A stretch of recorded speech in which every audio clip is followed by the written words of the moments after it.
Hello students and welcome back to your own channel Sing Creations Education। बच्चों, जब भी हम बात करते हैं बायो की इन योर नीट एग्जामिनेशन, सबसे ज़्यादा इम्पॉर्टेंट होता है डायग्राम्स। आपकी कंसेप्ट्स जो हैं अगर वो बहुत ज़्यादा क्लियर हैं तो उसका सबसे बड़ा रीज़न होता है डायग्राम्स। तो आप लोगों के लिए मैं ये सीरीज़ स्टार्ट करने वाली हूँ जिसके अंदर हम हर एक चैप्टर के इम्पॉर्टेंट डायग्राम्स, इनफैक्ट हर एक डायग्राम को उसके थियोरेटिकल पार्ट के साथ समझने की कोशिश करेंगे ताकि आपके नीट एग्जामिनेशन में उस डायग्राम को चाहे जिस मर्जी तरीके से आपको प्रेजेंट कर दिया जाए, आप उसका सही आंसर पता लगा पाओ। तो प्लीज़ आप इस वीडियो को ज़रूर लाइक करें और शेयर करें अपने सभी नीट एस्पिरेंट फ्रेंड्स के साथ। और अगर आप चैनल पर पहली बार इस वीडियो को देख रहे हैं तो प्लीज़ चैनल को सब्सक्राइब कर लीजिए, बिकॉज ऐसे ही आपको हर एक चैप्टर के इम्पॉर्टेंट डायग्राम्स की वीडियो प्लस हर एक चैप्टर का कंप्लीट एनसीईआरटी एक्सप्लेनेशन मिलने वाला है। तो बच्चों, अगर आप मुझे मेरे इंस्टाग्राम और टेलीग्राम पर फॉलो नहीं करते हो तो वहाँ पर भी आप मुझे फॉलो कर सकते हो। सेम नेम है वहाँ पर भी, सिंग क्रिएशंस एजुकेशन। दोनों की ही लिंक आपको डिस्क्रिप्शन बॉक्स में मिल जाएगी। यहाँ पर भी डेली आपको कुछ ना कुछ इम्पॉर्टेंट कंटेंट मिल जाता है जो कि आपको आपके नीट एग्जाम की प्रिपरेशन में काफ़ी ज़्यादा हेल्प करता है। तो बच्चों, स्टार्ट करते हैं बायोलॉजिकल क्लासिफिकेशन चैप्टर के साथ, जिसमें सबसे इम्पॉर्टेंट डायग्राम सबसे पहले आता है डिफरेंट शेप्स ऑफ बैक्टीरिया। आप जैसे कि देख सकते हो सारे डायग्राम्स मैंने यहाँ पर एनसीईआरटी के ही लिए हैं। तो एनसीईआरटी के अंदर सबसे पहले है डिफरेंट शेप्स ऑफ बैक्टीरिया, जिसमें फर्स्ट शेप आपकी आ जाती है कोकाई, यानी कि कोकस shape. On the basis of shape हमने यहाँ पर डिफरेंट टाइप्स के बैक्टीरिया कैटेगराइज किए हैं। फर्स्ट है हमारा कोकस। आपको ये कैसा दिख रहा है? ये हमें दिख रहा है कुछ स्फेरिकल, तो इसीलिए कोकस का मतलब है स्फेरिकल शेप वाले। कोकस में भी डिफरेंट वैरायटीज आती हैं। अगर दो कोकस यानी कि कुछ इस तरीके से है तो ये कहलाएगा डिप्लोकोकस। अगर चार हैं तो ये कहलाएगा टेट्राकोकस। और अगर ऐसे ही कोई चेन बन जाती है इस तरीके से, अगर ये चेन बनती जा रही है तो इसे कहते हैं Streptococcus, which is arranged in chain. और अगर चेन ना बनने की बजाय ये क्या हो जाएगा, क्लस्टर में प्रेजेंट होगा। कुछ इस तरीके से ये होगा क्लस्टर में प्रेजेंट, तो इसे हम क्या कहेंगे? इसे हम कहेंगे स्टेफाइलोकोकस। ठीक है, यही मेन डिफरेंस है। अगर दो होंगे तो डिप्लोकोकस, चार होंगे तो टेट्राकोकस। एक चेन में अरेंज है काफ़ी सारे आपके कोकस बैक्टीरिया तो वो आपके हो जाएंगे स्ट्रेप्टोकोकस। क्लस्टर फॉर्म में है तो वो कहलाएगा staphylococcus, arranged in cluster of grapes. लेकिन वहीं अगर मैं बात करूँ सार्कीना की, जो कि एक क्यूबॉइड फॉर्म में अगर अरेंज होते हैं, जिसके अंदर टोटल आपके 8 सेल आ जाते हैं कुछ इस तरीके से। नहीं, एक सेकेंड बच्चों, एक सेकेंड, इस तरीके से, और 4 ही इसके पीछे होंगे तो इसे हम कहेंगे क्यूबॉइड शेप में आ गया। टोटल 8 सेल्स यहाँ पर प्रेजेंट हैं, उसे हम कहेंगे सार्कीना। ठीक है, आगे हम चलते हैं। यहाँ पर है शेप के बेसिस पर ही दूसरे टाइप के बैक्टीरिया। कोकस शेप के अंदर तो काफी सारे आपको सब टाइप्स देखने को मिले। नेक्स्ट है हमारा बैसिलस। ठीक है, यानी कि बैसिलाई, जिसके अंदर यहाँ पर जो बैसिलाई होते हैं ना, इनके पास होता है स्पोर प्रेजेंट। ये चीज आप याद रखेंगे। So on the basis of shape bacillus कौन से होते हैं? Rod shape. ठीक है, जिनकी कुछ इस तरीके से शेप होती है। ठीक है, ये हमारे हैं रॉड शेप बैक्टीरिया। उसके बाद है स्पाइरलम, यानी कि स्पाइरल शेप के कुछ इस तरीके से। ये हो गई आपकी स्पाइरल शेप। इनके दोनों एंड्स पे, एक एंड पे, सिर्फ एक एंड पे काफी ज्यादा इस तरीके से फ्लैजिला भी प्रेजेंट होता है जो कि इनकी मूवमेंट में इनको हेल्प करता है। बट अगर हम सिर्फ शेप की बात करें तो इनकी स्पाइरल शेप होती है। उसके बाद है विब्रियम, यानी कि विब्रियो, कॉमा शेप का अगर बैक्टीरिया हम बात करें तो वो विब्रियो के अंडर आ जाता है। ठीक है, यहाँ पर आपको कॉमा शेप दिख रही है, तो कॉमा शेप वाले जो बैक्टीरिया होते हैं उन्हें हम कहते हैं विब्रियो। नेक्स्ट है हमारा नोस्टॉक का डायग्राम। नोस्टॉक को हम ब्लू ग्रीन एल्गे कहते हैं। ये बेसिकली नाइट्रोजन फिक्सेशन में काम आता है, क्योंकि जो हमारा प्लांट है, हमारी जो वेजिटेटिव प्लांट्स हैं या फिर डिफरेंट टाइप ऑफ प्लांट्स हैं, वो यहाँ पर डायरेक्टली एटमॉस्फेरिक नाइट्रोजन को कंज्यूम नहीं कर सकते हैं। इसीलिए उस नाइट्रोजन को फिक्स करने की जरूरत पड़ती है। उसे फिक्स करने का काम करते हैं नोस्टॉक। ठीक है, ये बना किससे होता है? ये एक मोनेलिफॉर्म यानी कि बीडेड सेल से बना होता है, जो कि किस में प्रेजेंट है, म्यूसिलेजिनस शीथ में प्रेजेंट है। तो ये जो है ना आपके ये सेल्स जो इस तरीके से बने हुए हैं कि ये सब है आपके मोनोलिफॉर्म यानी कि बीडेड सेल। और इनके आसपास क्या है, जो ये आसपास आपको स्लाइमी सी लेयर दिख रही है ना, ये लेयर, ये है आपकी म्यूसिलेजिनस शीथ। इन्होंने यहाँ पर मार्क भी किया हुआ है। उसके बाद है आपका हेट्रोसिस्ट का पार्ट। इन सेल के अंदर ही आपको एक हेट्रोसिस्ट का ये पार्ट देखने को मिल रहा है। यही है वो पार्ट जो फिक्स करता है एटमॉस्फेरिक नाइट्रोजन को। Heterocyst can fix atmospheric nitrogen. Nostoc आपको कहाँ देखने को मिलेंगे, they are found in water, soil and moist rocks. ठीक है, एल नहीं आएगा, moist rocks. It contain photosynthetic pigments in their thylakoid scattered cytoplasm.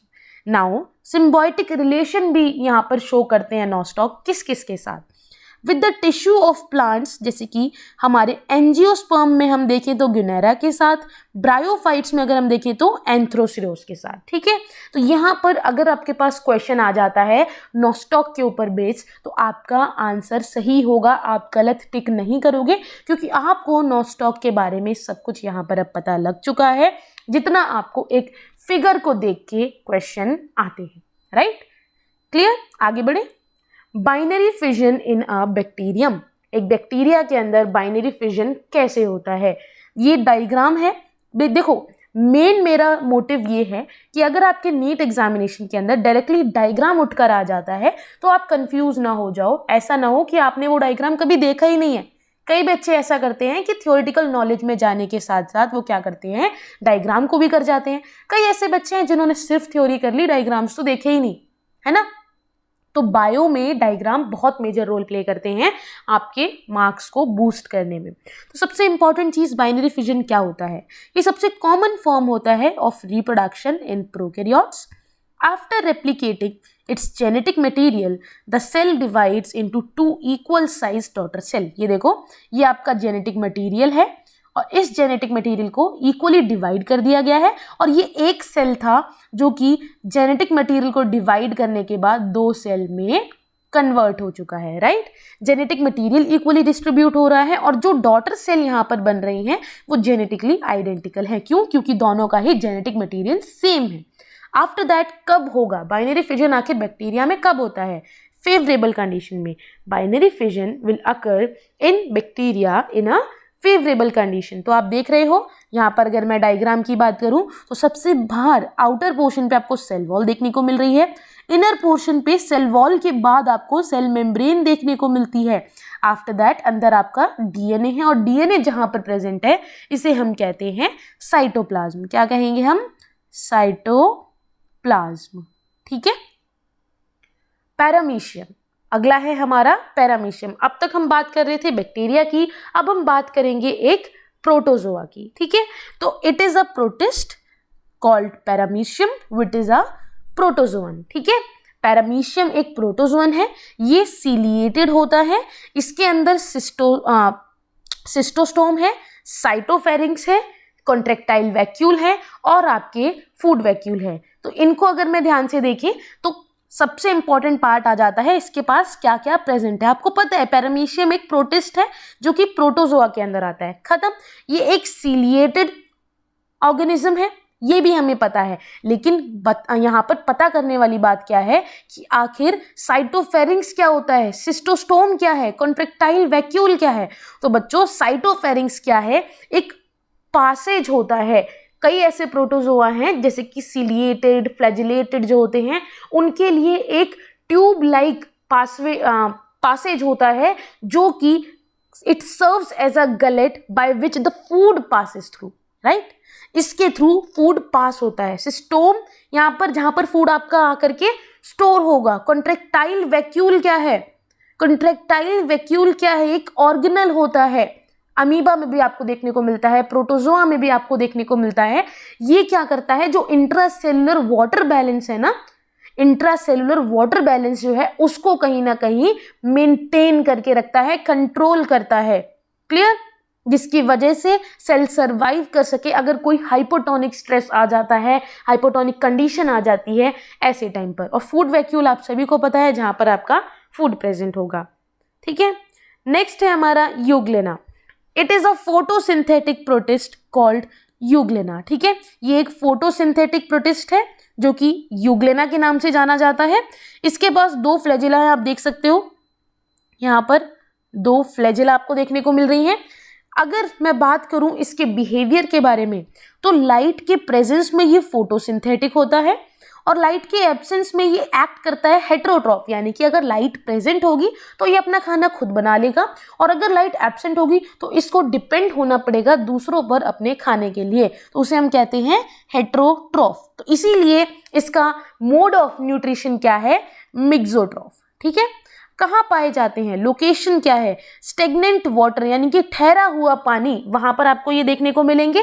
They lack cell wall, instead possess a proteinaceous sheath called pellicle. ये बहुत important part है, NEET के अंदर ये क्वेश्चन आने के चांसेस हैं कि यूग्लेना, या फिर ये भी पूछा जा सकता है कौन से ऐसा ऑर्गेनिज्म है जिसके पास सेल वॉल नहीं है, either they have proteinaceous sheath, उसे हम क्या कहते हैं, इस पर भी क्वेश्चन बन सकता है, और किस में है ये भी क्वेश्चन बन सकता है। तो 2 ही आंसर है इसके, किस ऑर्गेनिज्म में ऐसा देखने को मिलता है, यूग्लेना में, और क्या है वो, पेलिकल है। ठीक है, सेल वॉल एब्सेंट होती है, सेल वॉल की जगह प्रोटीनेशियस शीथ है जिसे हम कहते हैं पेलिकल।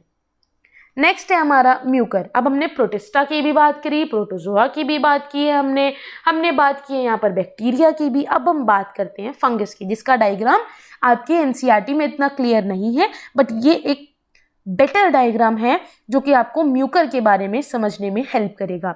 म्यूकर एक फंगस होता है जो बिलोंग करता है क्लास जाइगोमाइसेटीज ऑफ द फाइको, जिसको हम फाइकोमाइसेटीज भी कहते हैं। Mucor can form citric acid, ये इसका एक फंक्शन है कि भाई म्यूकर जो है ना वो सिट्रिक एसिड भी फॉर्म कर सकता है। कॉमनली इसको हम डंग मोल्ड या फिर पिन मोल्ड कहते हैं। और माइसीलियम जो होता है यहाँ पर एसेप्टेट होता है, सिनोसिटिक, यानी कि बीच में ऐसे सेप्टा जो डिवीजन करते हैं वो प्रेजेंट नहीं होंगे। ठीक है, एसेप्टेट होगा, ये होता है आपका सेप्टेट, इसे हम कहते हैं सेप्टेट, और ये होता है एसेप्टेट। क्लियर? तो यहाँ पर जो आपका म्यूकर है, म्यूकर फंगस के अंदर माइसीलियम आपको एसेप्टेट देखने को मिलता है। ठीक है, नेक्स्ट हम बात करते हैं एस्परजिलस फंगस की। तो एस्परजिलस यहाँ पर एग्जाम्पल के तौर पर देखो, ये आपके क्वेश्चंस में भी आता है, ये आपके एनसीईआरटी में भी गिवन है कि भाई जाइगोमाइसेटीज का एग्जाम्पल आपको एक याद होना चाहिए, हालांकि आपको सब याद होना चाहिए, लेकिन एक डायग्राम के तौर पे अगर हम देखें तो आपको इन चीज़ों का थोड़ा सा नॉलेज होना ज़रूरी है। तो अगर मैं बात करूं एस्परजिलस की, तो एस्परजिलस बिलोंग करता है एस्कोमाइसिटीज, और एस्कोमाइसिटीज को हम क्या कहते हैं, सैक फंगाई कहते हैं। क्या कहते हैं, सैक फंगाई कहते हैं। उसके बाद माइसीलियम कैसा है, मैंने आपको अभी बताया माइसीलियम कैसा है, एसेप्टेट का मतलब मैंने आपको बता दिया है, प्लस इसका माइसीलियम ब्रांच्ड होता है। और अगर एस्परजिलस के अंदर असेक्सुअल रिप्रोडक्शन होगी तो it will be done by conidia. Okay, Aspergillus फ्लेवस produce toxin called aflatoxin. Most important part कि एस्परजिलस में कौन सा टॉक्सिन प्रेजेंट होता है, मतलब कौन सा टॉक्सिन प्रोड्यूस होता है, या फिर कौन सा एस्परजिलस की स्पीशीज जो है वो एफ्लाटॉक्सिन नाम का टॉक्सिन प्रोड्यूस करते हैं। तो 2 क्वेश्चन, 3 क्वेश्चन, कितने भी क्वेश्चन, एग्जामिनर का क्वेश्चन बनाने का तरीका होता है, और आपको एक ही नॉलेज याद करनी है, एक ही कंसेप्ट याद करना है कि अगर उस कंसेप्ट के ऊपर बेस्ड 20 क्वेश्चन भी आ जाएं तो भी आप कर दो, है ना। हर बार सिलेबस चेंज नहीं होता, वही सेम सिलेबस है, वही सेम क्वेश्चन है, सिर्फ उसकी लैंग्वेज चेंज कर दी जाती है ना। इस चीज का आप ध्यान रखोगे। अगला है Agaricus. It belongs to the class Basidiomycetes, जिसको हम कहते हैं क्लब फंजाई। ठीक है, क्लब फंजाई कही जाती है। इसका जो माइसीलियम है ब्रांच्ड है जस्ट लाइक एस्परजिलस, बट कुछ डिफरेंट है इसमें। वो क्या है, सेप्टेट होता है, यानी कि माइसीलियम कुछ इस तरीके से प्रेजेंट होगा। ठीक है,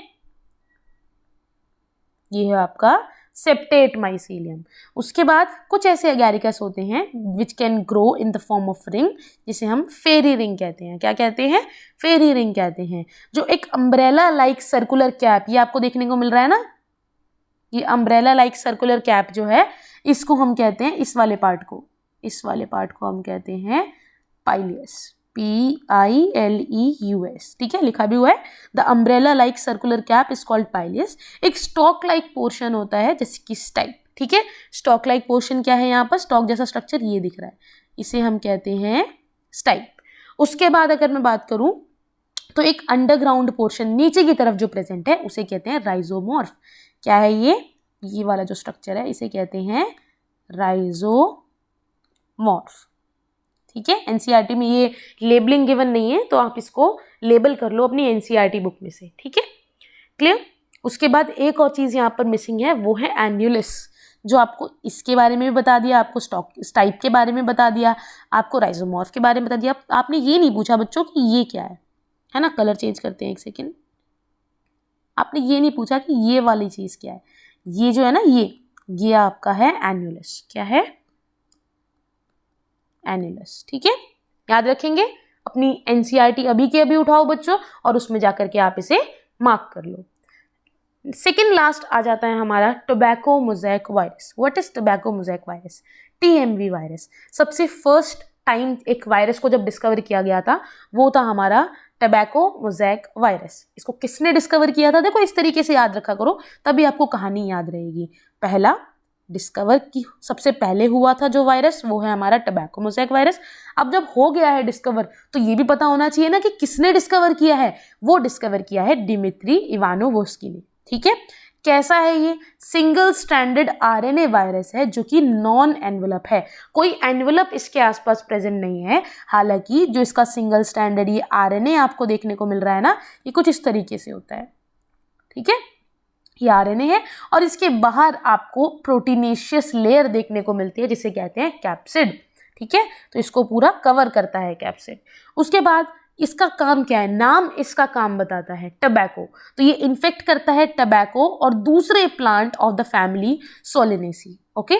इन्फेक्शन जब ये करता है तो ड्यूरिंग द इन्फेक्शन कुछ सिम्टम्स कॉज करेगा, जैसे कि मोज़ेक लाइक पैटर्न बनाएगा, प्लस जो भी जिस भी लीफ पर सोलेनेसी फैमिली के जिस भी प्लांट पर ये होगी उसकी लीव्स का डिस्कलरेशन कर देगा, यानी कि उनका कलर जो है वो चेंज हो जाएगा। बैक्टीरियोफेज नाम इसका काम बताता है, ठीक है। जैसे TMV का था वैसे यहाँ पर भी है, ये बैक्टीरियोफेज है, ठीक है।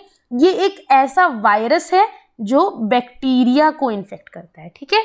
इसका नाम जो है ना वो बताता है कि ये क्या काम करता है।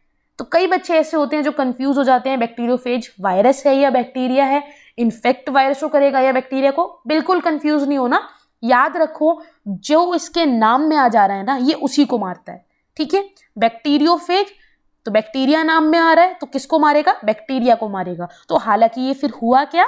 वायरस हुआ। तो बैक्टीरियोफेज एक वायरस है जो इन्फेक्ट करता है किसको? बैक्टीरिया को। जो कॉन्ट्रेक्टाइल स्ट्रक्चर है ना बैक्टीरियोफेज का उसे हम कहते हैं टेल शीथ। ये रही आपकी, ये है आपकी टेल शीथ। ये क्या होती है? कॉन्ट्रेक्टाइल है, ठीक है। कॉन्ट्रैक्ट हो जाएगी, दब जाएगी एक तरीके से। तो एक अब पहले आपने क्या देखा टोबैको मोज़ेक वायरस में? Single stranded RNA। ये कैसा है? डबल स्ट्रैंडेड DNA वायरस है और ये भी टोबैको मोज़ेक वायरस की तरह ही नॉन एनवेलप्ड है। With the help of tail pin and tail fiber. Tail fibers तो ये रहे, टेल पिन आपकी ये है, ये भी आप अपनी एनसीईआरटी में मार्क कर लो, ठीक है। टेल पिन्स और टेल फाइबर्स की हेल्प से जो हमारा टारगेट बैक्टीरिया है उस पे जाकर के फेज जो है वो अटैच हो जाता है, राइट। अटैच होने के बाद ये यहाँ पर हेड के अंदर यहाँ पर प्रेजेंट होता है आपका DNA, double standard DNA bacteriophage का यहाँ प्रेजेंट होता है। और जैसे ही अटैच होता है ना तो ये कंप्रेस होता है, कॉन्ट्रैक्ट होता है और यहाँ से आपका जो बैक्टीरियोफेज का DNA है वो जाकर के कहाँ चला जाता है? टारगेट बैक्टीरिया के अंदर, ठीक है। यहाँ पर बैक्टीरिया के अंदर जाने के बाद दो तरीके से काम हो सकते हैं, या तो लिटिक तरीके से या लाइसोजेनिक तरीके से। लिटिक के अंदर क्या होता है? जब बैक्टीरिया के अंदर जो हमारा वायरस है उसका काम खत्म हो जाएगा तो बैक्टीरिया के अंदर से बैक्टीरिया जो है वो फट जाएगा और इसमें से हमारे बहुत सारे बैक्टीरियोफेज निकल आएंगे। लेकिन लाइसोजेनिक में ऐसा नहीं होता है। लाइसोजेनिक में दूसरी जनरेशन के अंदर वो चीज़ चली जाती है लेकिन सेल कभी भी बर्स्ट नहीं होता है, ठीक है। तो ये चीज़ है। आई होप आप लोगों को बायोलॉजिकल क्लासिफिकेशन का ये जो इम्पोर्टेंट डायग्राम्स या फिर आप कह लो सभी डायग्राम्स का इलस्ट्रेशन अच्छा लगा होगा। अगर वीडियो पसंद आई है तो लाइक और शेयर करना ना भूलें। ऐसी कई वीडियो के लिए आप मुझे मोटिवेट कर सकते हो इस वीडियो को ज़्यादा से ज़्यादा शेयर करके, ताकि मुझे पता चले कि हाँ, आप लोगों को ऐसी ही वीडियोस चाहिए, इस तरीके की वीडियोस आपकी हेल्प कर रही हैं। आप नीचे कमेंट सेक्शन में कमेंट भी कर सकते हो अगर आपको किसी भी तरीके की हेल्प मिली इस वीडियो से। With that said, thank you so much. मिलते हैं नई वीडियो के साथ। प्लीज़ बने रहिए इस चैनल के साथ। तब तक के लिए have a good day. Bye bye.